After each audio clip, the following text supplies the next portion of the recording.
Un seul mot lâché depuis Washington a fissuré le vernis de stabilité fragile d'une Afrique déjà sous tension. En quelques heures, chancellerie, marché et plateau télé se sont emballés, entre promesses de protection et menaces à peine voilées, révélant un décalage brutal entre discours rassurants et risques assumés. Au cœur de cette secousse, comment lire l'avertissement américain et pourquoi Ibrahim Traoré devient-il, choisi par des millions d'Africains, le repère d'une souveraineté qu'ils refusent obstinément de déléguer? Car derrière la formule choquante, c'est une longue bataille silencieuse, méthodique, complexe, pour le contrôle politique et symbolique, durable, du continent entier qui commence. Comprendre l'avertissement lancé depuis Washington nécessite un cadre clair, capable de démêler les intentions affichées, les réactions africaines et les risques réels qui s'accumulent derrière les formules diplomatiques. Le bénéfice promis est simple, une grille de lecture solide, en moins de 12 mots, pour suivre sans se perdre un affrontement narratif où chaque capital politique peut basculer en quelques heures. Mais ce cadre n'a de sens que si l'on mesure ce que coûte vraiment une phrase mal pesée. Tensions sécuritaires, alignements forcés, pressions économiques, fissures internes, et surtout la mise en cause d'une souveraineté déjà fragile pour plusieurs États du Sahel et de l'Afrique de l'Ouest. C'est là que réside l'enjeu décisif. Une menace verbale peut produire des effets concrets sur les pipelines, les corridors militaires, les marchés pétroliers, mais aussi sur l'opinion publique, qui lit désormais ces mots comme un test de loyauté ou de dépendance. Et au milieu de ces risques croissants, une question demeure ouverte, suspendue. Qui paye réellement le prix de la coopération et qui en récolte les dividendes politiques? Deux révélations tombent immédiatement. Un seul mot, vicieusement, a condensé 10 années de méfiance, et le marché pétrolier nigérian dépasse 100 milliards de dollars par an, assez pour réorienter toute une géographie politique. Ces deux chiffres suffisent à montrer que l'avertissement américain n'est pas un simple éclat rhétorique, mais le premier domino d'une chaîne de réactions étroitement imbriquée. Dès la diffusion de la déclaration, les chaînes africaines ont saturé leur antenne. Abuja a publié un communiqué prudent sur la coopération ciblée et la lutte contre Boko Haram, tandis que les chancelleries occidentales renforçaient déjà leurs dispositifs de sécurité. La chronologie, précise et incontestable, dévoile pourtant un autre récit. Discussion nocturne à Washington, messages urgents envoyés aux ambassades et première consultation européenne pour préserver une influence devenue instable. Ce décalage entre paroles publiques et gestes discrets éclaire la véritable nature de la crise, une bataille d'interprétation dont les effets se propagent plus vite que les explications officielles. C'est ici qu'intervient un acteur silencieux mais omniprésent, l'axe Bamako-Ouagadougou-Niamey. Cette diagonale sahélienne, engagée depuis 2 ans dans une rupture assumée avec les dispositifs militaires extérieurs, lit la menace américaine comme un test. Et dans cette lecture, Ibrahim Traoré devient la référence involontaire d'un autre choix possible, celui d'une souveraineté rugueuse, sans tutelle, portée par une jeunesse qui refuse de répéter les erreurs libyennes ou irakiennes. Le Nigeria, géant démographique dépassant les 200 millions d'habitants, se trouve alors dans une position paradoxale.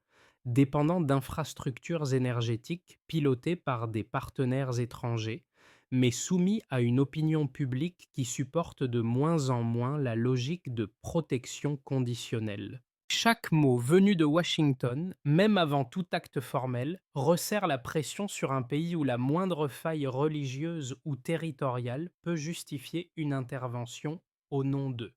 Ce mini-révélateur expose finalement le cœur du problème. La souveraineté africaine n'est plus un concept abstrait, mais une variable immédiatement affectée par chaque décision extérieure, chaque protocole diplomatique, chaque menace implicite. Pour comprendre comment l'avertissement américain a façonné les premières secousses régionales, deux figures deviennent rapidement indispensables pour guider la lecture. Bola Ahmed Tinubu, vétéran politique habitué aux compromis fragiles, et un acteur dont l'ombre dépasse désormais le Sahel, bien qu'il reste en retrait dans cette phase initiale. Leur rôle n'est pas identique, mais leur décision, même silencieuse, détermine les réactions qui traversent les capitales d'Afrique de l'Ouest. À Abuja, Tinubu convoque en urgence son cabinet de sécurité. Les conseillers passent en revue les précédents, les risques et les marges de manœuvre. Le communiqué publié tard dans la soirée s'avance sur une ligne prudente. Coopération technique, reconnaissance du soutien américain, coordination régionale. Cette posture, présentée comme pragmatique, dévoile pourtant une fragilité structurelle. Dépendre de partenaires extérieurs, c'est dépendre aussi de leur rythme, de leurs priorités, de leurs variations d'humeur diplomatique. En miroir, un autre microcas s'installe dans le débat public. Au Burkina Faso, un discours prononcé quelques semaines plus tôt circule de nouveau sur les réseaux nigérians. Des extraits sont repris dans les campus universitaires, des officiers du Nord les commentent, des journalistes les analysent. Ce n'est pas une ingérence directe, mais une résonance politique, un glissement d'influence qui s'opère sans protocole ni communiqué officiel. Et cette résonance crée une tension nouvelle. Si un voisin peut inspirer une partie de la jeunesse nigériane, que vaut encore le récit de stabilité présenté par Abuja? Ces deux trajectoires juxtaposées montrent une chose claire. Les gestes publics ne suffisent jamais à contenir les effets latents d'une crise déclenchée ailleurs. Le véritable enjeu reste qui influence réellement qui. Avant la menace américaine, la région avançait déjà dans une zone de turbulence contrôlée. Tensions religieuses gérées tant bien que mal au Nigeria, lente consolidation du front sahélien et efforts diplomatiques pour maintenir un équilibre fragile entre coopération occidentale et affirmation souverainiste. Après cette menace, tout s'accélère brutalement. Les communiqués se succèdent, les positions se figent, les fissures deviennent visibles. Ainsi commence une nouvelle phase de tension. La phrase de Donald Trump tombe brutalement, reprise en boucle en Afrique comme un signal d'alerte, presque comme un ultimatum. À Abuja, les téléphones s'enchaînent. Conseillers, attachés militaires, contacts régionaux. Les premières heures servent à comprendre si Washington prépare un geste concret ou s'il s'agit d'une stratégie de pression psychologique. Le Nigeria, conscient de sa vulnérabilité énergétique, redoute l'escalade. Les partenaires européens, eux, proposent immédiatement assistance, mais leurs offres se heurtent à une opinion publique de plus en plus méfiante. Dans ce contexte, la figure d'Ibrahim Traoré réémerge dans les discussions, non comme solution, mais comme symbole d'une voie opposée, celle du refus frontal de toute ingérence. Le moment de tension maximale se manifeste alors. Les réactions nigérianes et sahéliennes divergent, révélant une fracture stratégique que la crise ne fait que rendre plus nette. Le gouvernement Tinubu privilégie le dialogue avec Washington, persuadé que la coopération militaire reste indispensable pour contenir Boko Haram et l'Eiwao. Les experts sécuritaires défendent cette ligne, chiffres à l'appui, rappelant les opérations conjointes de 2023 qui ont évité des pertes civiles majeures. Mais, en parallèle, les réseaux sociaux s'embrasent. Les jeunes Nigérians partagent des vidéos de Traoré, les citent, les détournent, les transforment en slogans visuels. Le contraste devient saisissant.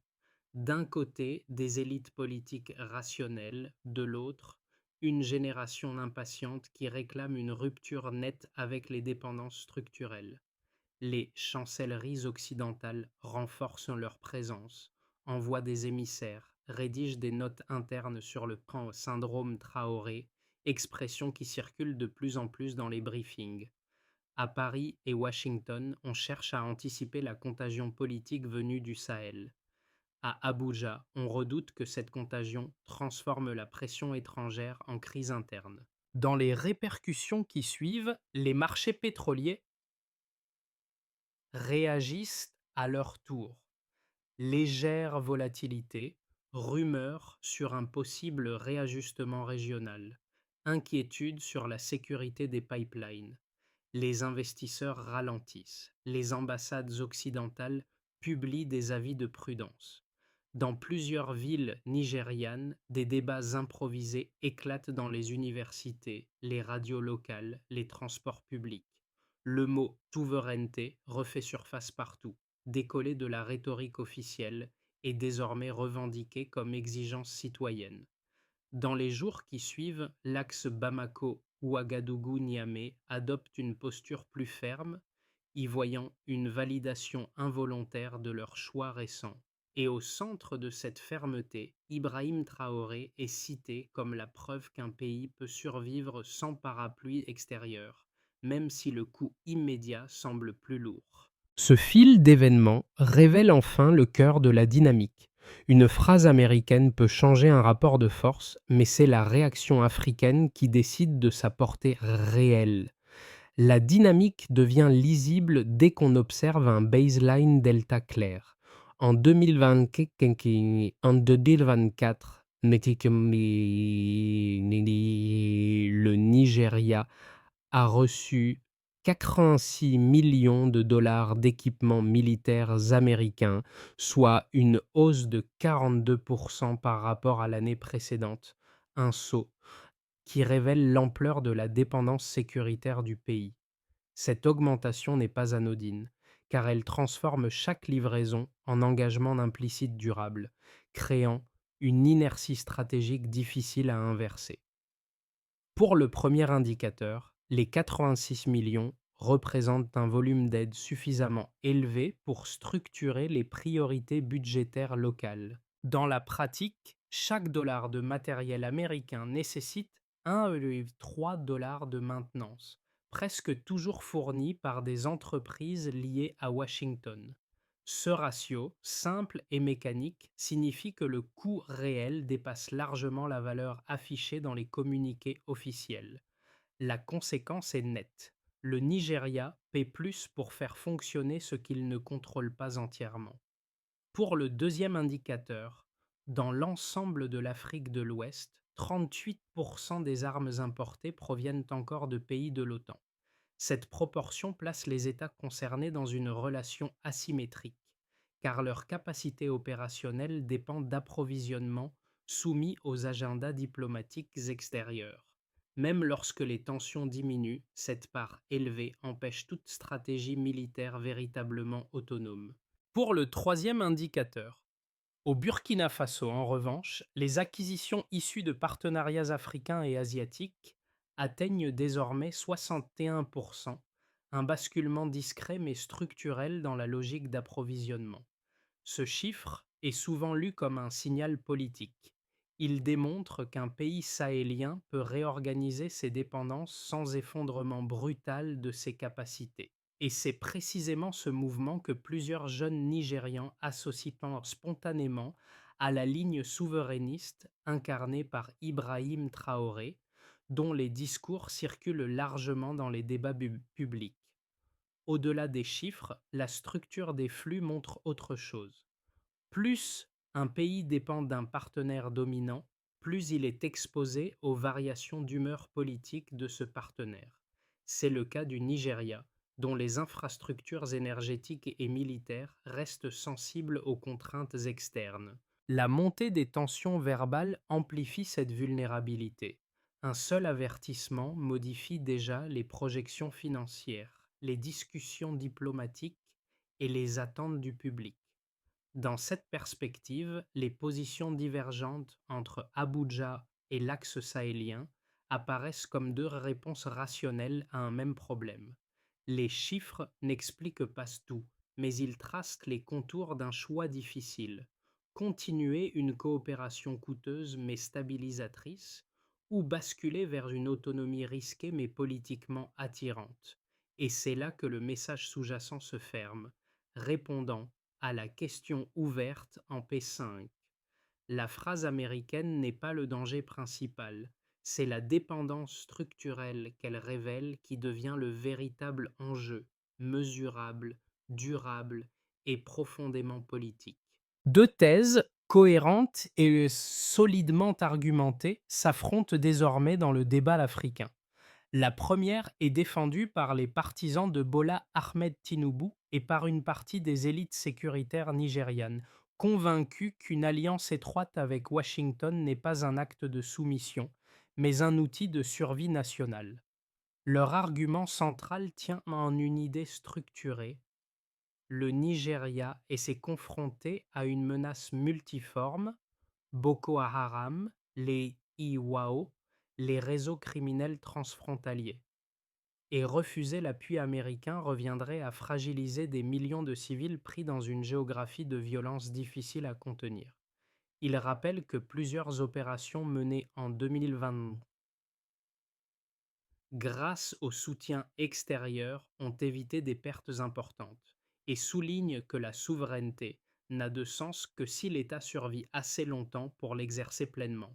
Dans cette perspective, la coopération n'est pas un alignement, mais une manière pragmatique d'accroître drones, renseignements, logistique et délais de réponse. Face à cette logique sécuritaire, une deuxième thèse se déploie, plus rugueuse, plus radicale, mais tout aussi rationnelle pour ceux qui la défendent. Elle repose sur une lecture historique. Aucune intervention occidentale n'a produit une stabilité durable au Sahel, et chaque base étrangère crée un précédent qui limite les marges politiques nationales. Pour ses partisans, dépendre d'une aide militaire signifie dépendre d'un rythme extérieur, d'une maintenance coûteuse et d'un cadre diplomatique rarement neutre. Ils mettent en avant une tendance souvent négligée. Depuis 2020, les pays sahéliens, ayant réduit leur dépendance militaire étrangère, ont observé environ 7% d'amélioration de leur stabilité interne, un mouvement modeste mais réel. Cette constellation de faits alimente l'idée qu'une autonomie régionale, même fragile, vaut mieux qu'une sécurité importée.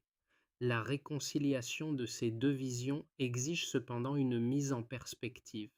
Si la coopération américaine apporte des gains opérationnels indéniables, elle s'accompagne toujours de contreparties logistiques et politiques. Et si la rupture souverainiste promet une liberté accrue, elle entraîne aussi un risque immédiat d'isolement et de vulnérabilité face aux groupes armés. La question n'est donc pas de choisir une doctrine contre l'autre, mais de comprendre jusqu'où chaque pays peut coopérer sans se retrouver contraint et jusqu'où il peut rompre sans se mettre en danger. Le centre bascule ici. Ce point de pivot n'est pas provoqué par Washington ni même par Abuja, mais par un acteur collectif longtemps sous-estimé: la jeunesse africaine connectée, mobile, réactive et farouchement allergique aux récits coloniaux recyclés. Elle ne cite plus les grandes puissances, elle cite Ibrahim Traoré, non pour son uniforme, mais pour une idée brute et simple: la dignité n'a pas besoin d'autorisation. Et cette idée, fragmentée en hashtags, vidéos courtes et même viraux, circule bien plus vite que les communiqués diplomatiques. Ce changement de focal constitue le véritable midpoint. La question centrale cesse d'être qui protège pour devenir qui décide. Les slogans remplacent les éditoriaux, les podcasts remplacent les plateaux institutionnels, et les récits officiels se fissurent devant une génération qui conteste les versions officielles. Tinubu pensait gérer une secousse diplomatique.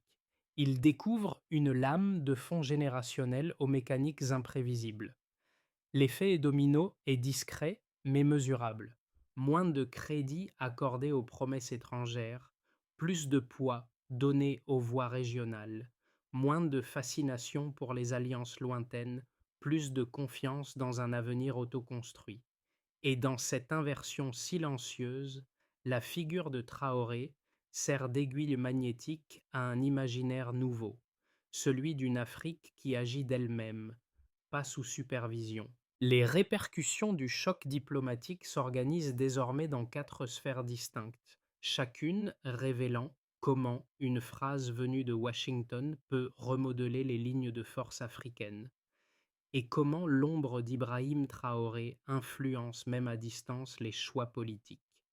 Sur le plan national, au Nigeria, la crise rouvre d'anciennes fractures internes.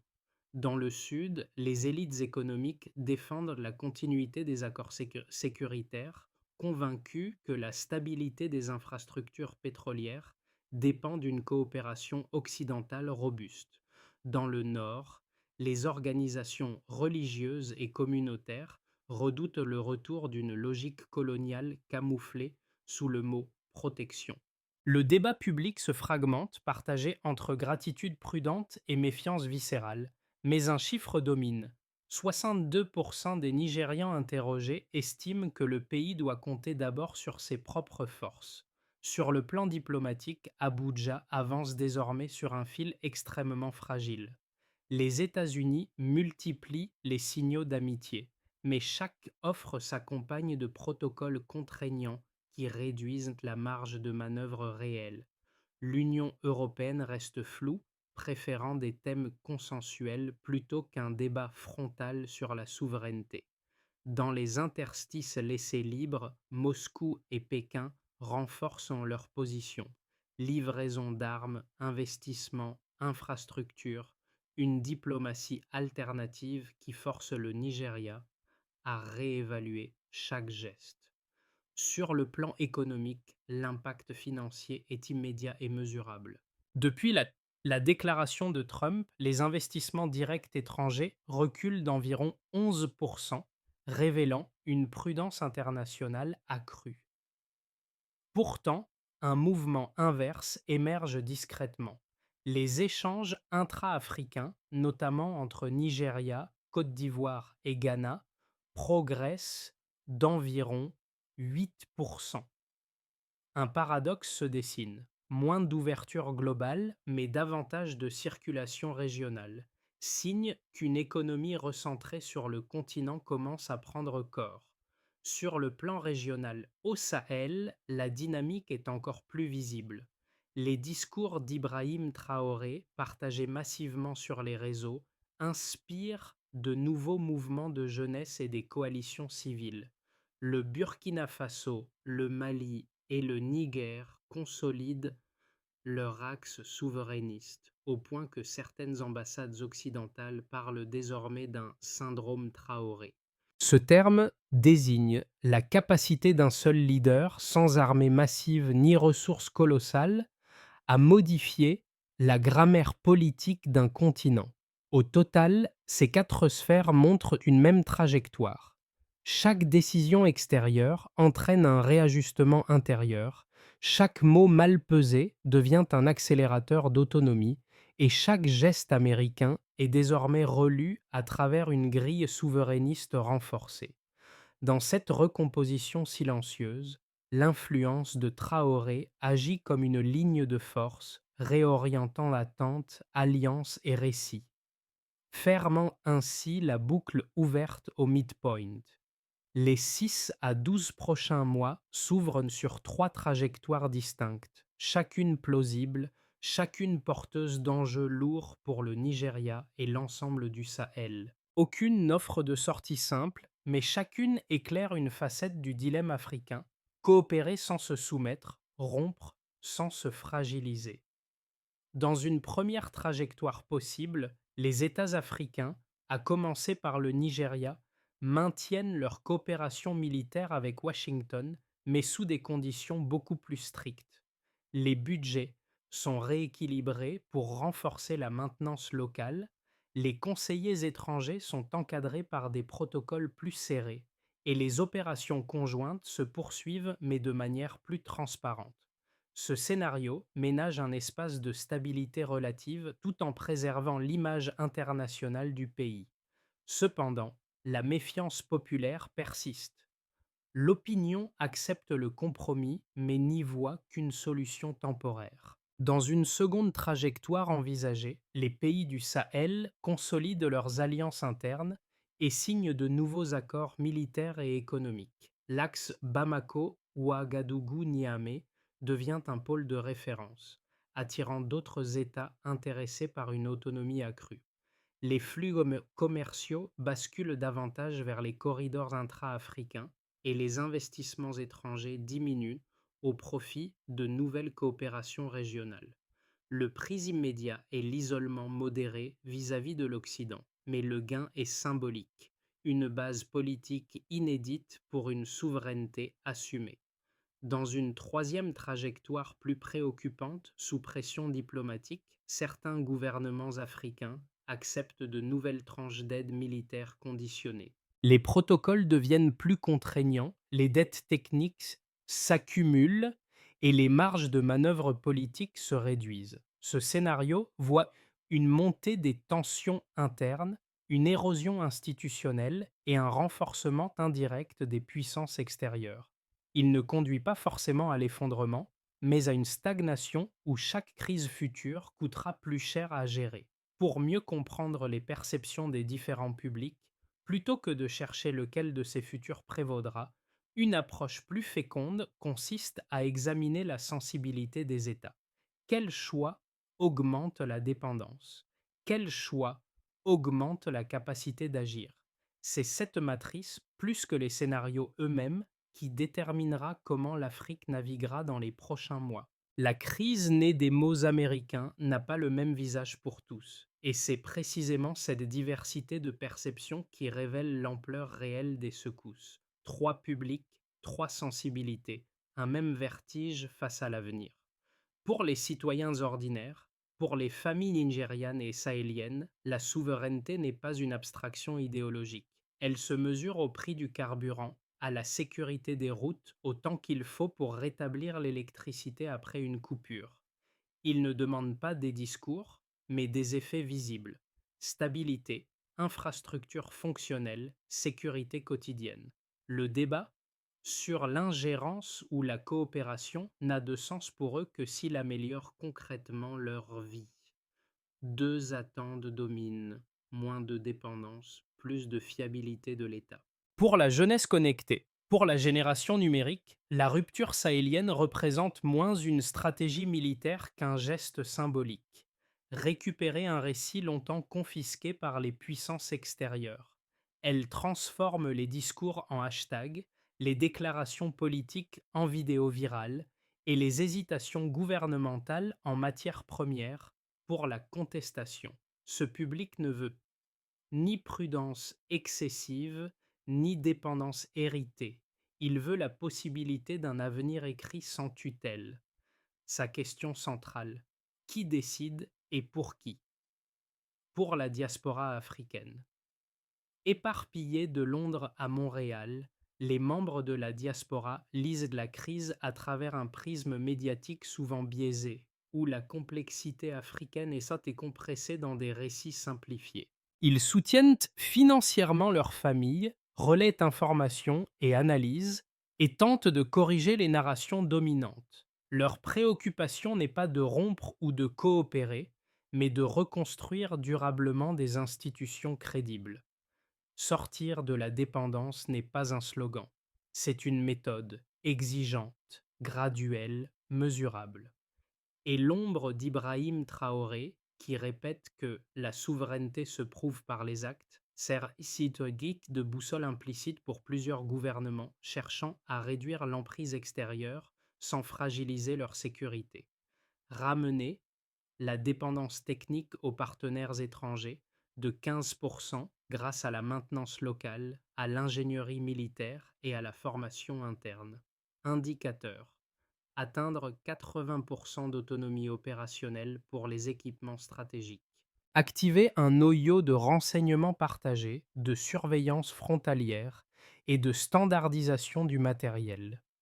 Un embryon de commandement sahélien existe déjà. Il doit devenir pleinement opérationnel pour réduire les besoins en assistance extérieure. Indicateur: fréquence et efficacité des opérations conjointes. Affecter 5% des revenus pétroliers à un fonds dédié au raffinage, au stockage et aux énergies mixtes. Objectif: transformer davantage localement au lieu d'exporter brut. Indicateur: part de produits raffinés sur le marché intérieur. Intégrer dans les programmes scolaires l'histoire contemporaine africaine, y compris les trajectoires de résistance moderne, de Sankara à Traoré. Indicateur: adoption des nouveaux curricula dans les établissements publics. Publier un rapport citoyen sur les partenariats internationaux. Coût, contrepartie, résultat. Indicateur: transparence accrue, il a sa légitimité renforcée. Ce parcours ne promet ni vitesse ni facilité, mais il ancre une conviction. La souveraineté n'est pas un état, c'est une pratique. Et lorsqu'elle est assumée, elle devient un outil de stabilisation durable, refermant la boucle ouverte dans les scénarios précédents. Dans le vacarme des discours, des menaces diplomatiques et des alliances contrariées, une image revient comme un rappel silencieux, celle d'un jeune officier debout dans un stade, le poing levé, face à une foule dense et inquiète. C'est cette scène, mentionnée plus tôt dans les échos circulants entre Ouagadougou et Abuja, qui a traversé Lagos, Kano, puis la diaspora. Elle ne tient ni à l'uniforme ni au décor, mais à ce qu'elle symbolise: la possibilité pour un peuple de se relever sans permission.